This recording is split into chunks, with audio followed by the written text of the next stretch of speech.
کہہ دو کہ سب تعریف اللہ ہی کے لیے ہے اور اس کے ان بندوں پر سلام ہے جس کو اس نے منتخب فرمایا.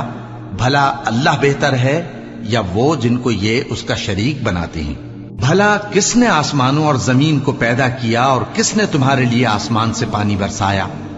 پھر ہم نے اس سے سرسبز باغ اگائے. تمہارا کام تو نہ تھا کہ تم ان کے درختوں کو اگاتے. تو کیا اللہ کے ساتھ کوئی اور بھی معبود ہے؟ ہرگز نہیں، بلکہ یہ لوگ رستے سے الگ ہو رہے ہیں. بھلا کس نے زمین کو قرارگاہ بنایا اور اس کے بیچ نہریں بنائیں اور اس کے لیے پہاڑ بنائے، اور کس نے دو دریاؤں کے بیچ اوٹ بنائی؟ یہ سب کچھ اللہ نے بنایا. تو کیا اللہ کے ساتھ کوئی اور معبود بھی ہے؟ ہرگز نہیں، بلکہ ان میں اکثر علم نہیں رکھتے. بھلا کون بے قرار کی التجا قبول کرتا ہے جب وہ اس سے دعا کرتا ہے، اور کون اس کی تکلیف کو دور کرتا ہے، اور کون تم کو زمین میں اگلوں کا جانشین بناتا ہے؟ یہ سب کچھ اللہ کرتا ہے. تو کیا اللہ کے ساتھ کوئی اور معبود بھی ہے؟ ہرگز نہیں، مگر تم بہت کم غور کرتے ہو.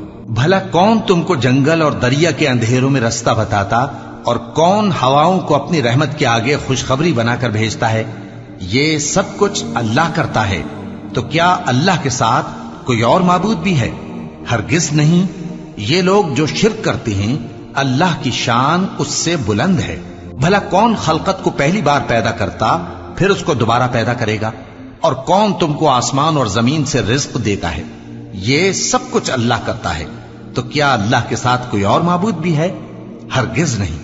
کہہ دو کہ مشرکو، اگر تم سچے ہو تو دلیل پیش کرو. کہہ دو کہ جو لوگ آسمانوں اور زمین میں ہیں اللہ کے سوا غیب کی باتیں نہیں جانتے، اور نہ یہ جانتے ہیں کہ کب زندہ کر کے اٹھائے جائیں گے، بلکہ آخرت کے بارے میں ان کا علم ختم ہو چکا ہے، بلکہ یہ اس کی طرف سے شک میں ہے، بلکہ یہ اس سے اندھے ہو رہے ہیں.